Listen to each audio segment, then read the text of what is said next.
നമസ്കാരം. കേരളത്തിൽ മാലിന്യ സംസ്കരണ മേഖലയിൽ പുതിയ നിയമങ്ങൾ ജൂൺ 5 മുതൽ നടപ്പിലാക്കി തുടങ്ങി.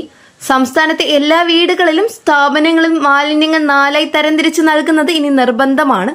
തരംതിരിക്കാതെ കൊടുക്കുന്നവർക്കെതിരെ കർശന നടപടിയും പിഴയും ഉണ്ടാകുമെന്ന് അധികൃതർ വ്യക്തമാക്കിയിട്ടുണ്ട്.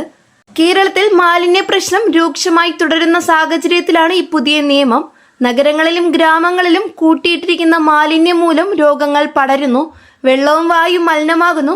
ഇത് പരിഹരിക്കാൻ ഉറവിടത്തിൽ തന്നെ മാലിന്യം തരംതിരിക്കുന്നതാണ് സർക്കാരിന്റെ ലക്ഷ്യം. ഇനി മാലിന്യം 4 വിഭാഗങ്ങളായി മാത്രമേ നൽകാവൂ. 1 ജൈവ മാലിന്യം, 2 അജൈവ മാലിന്യം, 3 സാനിറ്ററി മാലിന്യം, 4 അപകടകരമായ മാലിന്യം.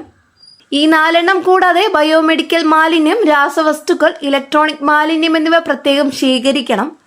അടുക്കളയിൽ നിന്ന് വരുന്ന പച്ചക്കറി, പഴംതൊലി, ചോറ്, കറി, ഭക്ഷണാവശിഷ്ടങ്ങൾ, പൂക്കൾ, തെങ്ങോല, ഇലകൾ എന്നിവയെല്ലാം ജൈവ മാലിന്യമാണ്. ഇത് അഴുകുന്ന മാലിന്യമാണ്. ഹരിതചട്ടി, കമ്പോസ്റ്റ് ബിൻ, ബയോഗ്യാസ് പ്ലാന്റ് എന്നിവയിൽ സംസ്കരിക്കാം.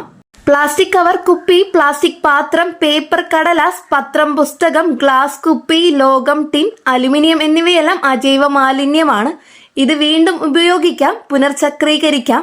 ഇത് വെള്ളത്തിൽ കഴുകി ഉണക്കി മാത്രമേ കൊടുക്കാനായിട്ട് സാധിക്കുള്ളൂ. Sanitary napkin, diaper, tissue paper, bandage, cotton എന്നിവയെല്ലാം സാനിറ്ററി മാലിന്യമാണ്. ഇത് കടലാസിൽ പൊതിഞ്ഞ് പ്രത്യേകം കവറിൽ മാത്രമേ കൊടുക്കാവൂ. Paint, chemical, battery, bulb, tube light, മരുന്ന്, കീടനാശിനി, പ്ലാസ്റ്റിക് കുപ്പിയിൽ അവശേഷിക്കുന്ന എണ്ണ എന്നിവയെല്ലാം അപകടകരമായ മാലിന്യമാണ്. ഇത് പ്രത്യേകം ശേഖരിച്ച് ഹാനികരമല്ലാത്ത രീതിയിൽ സംസ്കരിക്കണം. ഇതുകൂടാതെ 100-ലധികം ആളുകൾ പങ്കെടുക്കുന്ന വിവാഹം, മരണം, പൊതുപരിപാടി, ഉത്സവം എന്നിവയ്ക്ക് 3 ദിവസം മുമ്പ് തദ്ദേശ സ്ഥാപനത്തിൽ നിന്ന് രേഖാമൂലം അനുമതി വാങ്ങിയിരിക്കണം. അനുമതി വാങ്ങാതെ പരിപാടി നടത്തിയാൽ കർശന പിഴ ഈടാക്കും. പരിപാടി നടത്തുന്നവർ തന്നെയാണ് മാലിന്യം തരംതിരിച്ച് സംസ്കരിക്കേണ്ടത്. ബയോഡീഗ്രേഡബിൾ പാത്രം മാത്രമേ ഉപയോഗിക്കാവൂ. പ്ലാസ്റ്റിക്, ഗ്ലാസ്, പ്ലേറ്റ്, കവർ എന്നിവ നിരോധിച്ചിരിക്കുന്നു. പരിപാടി കഴിഞ്ഞ സ്ഥലം വൃത്തിയാക്കി ഏൽപ്പിക്കേണ്ടതാണ്. ഇതുകൂടാതെ വലിയ സ്ഥാപനങ്ങൾക്ക് പ്രത്യേക നിയമവുമുണ്ട്. 20,000 ചതുരശ്ര മീറ്ററിൽ കൂടുതൽ വിസ്തീർണമുള്ള കെട്ടിടങ്ങൾ, hotel, hospital, shopping mall, school, college, factory, ദിവസേന 100 കിലോയിൽ കൂടുതൽ മാലിന്യം പുറന്തള്ളുന്നവർ എന്നിവയ്ക്കെല്ലാം ഈ നിയമം ബാധകമാണ്. ഈ സ്ഥാപനങ്ങൾ കേന്ദ്ര പോർട്ടലിൽ രജിസ്റ്റർ ചെയ്യണം. ശാസ്ത്രീയമായ മാലിന്യ സംസ്കരണ സംവിധാനം ഏർപ്പെടുത്തണം. സ്വന്തമായി compost unit, biomethane plant, material recovery facility എന്നിവ സ്ഥാപിക്കണം. മാലിന്യം തരംതിരിക്കാതെ പുറത്തേക്ക് കൊടുക്കാനായിട്ട് പാടില്ല. മലിനീകരണ നിയന്ത്രണ ബോർഡ് ഉദ്യോഗസ്ഥർ പെട്ടെന്ന് പരിശോധന നടത്തും. മാലിന്യം തരംതിരിക്കാത്ത സ്ഥാപനങ്ങൾക്ക് പൂട്ടുവയ്ക്കും. വൻതോതിൽ പിഴ ഈടാക്കുകയും ചെയ്യും. തെരുവ് കച്ചവട സ്ഥലങ്ങളിൽ മാലിന്യം ശേഖരിക്കാൻ കൃത്യമായ കണ്ടെയ്നറുകൾ കരുതിയിരിക്കണം. ജൈവം, അജൈവം എന്ന് വേർതിരിച്ച ബിൻ വയ്ക്കണം. കച്ചവടം കഴിയുമ്പോൾ സ്ഥലം വൃത്തിയാക്കണം. Plastic carry bag, plastic cup, straw എന്നിവ ഉപയോഗിക്കാൻ പാടില്ല. പേപ്പർ കവർ, തുണി സഞ്ചി, സ്റ്റീൽ പാത്രം എന്നിവ മാത്രമേ ഉപയോഗിക്കാവൂ. ലംഘിച്ചാൽ സാധനം കണ്ടെടുക്കുകയും പിഴ ഈടാക്കുകയും ചെയ്യും. ഇതുകൂടാതെ വീട്ടിലെ മാലിന്യം തരംതിരിക്കാതെ കൊടുത്തു കഴിഞ്ഞാൽ ആദ്യ തവണ 200 രൂപ പിഴയും, 2ാം തവണ 500 രൂപ, 3ാം തവണ 1000 രൂപ, തുടർന്ന് നടപടി കർശനമാക്കും.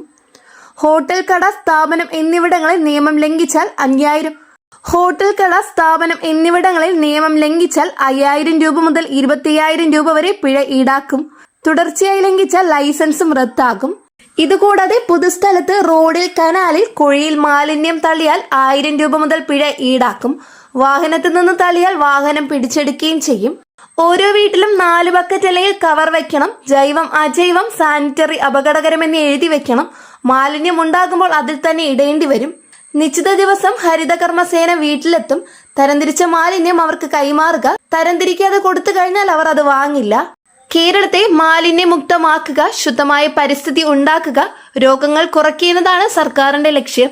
നിയമം പാലിക്കുന്നത് നമ്മുടെ ഉത്തരവാദിത്തമാണ്.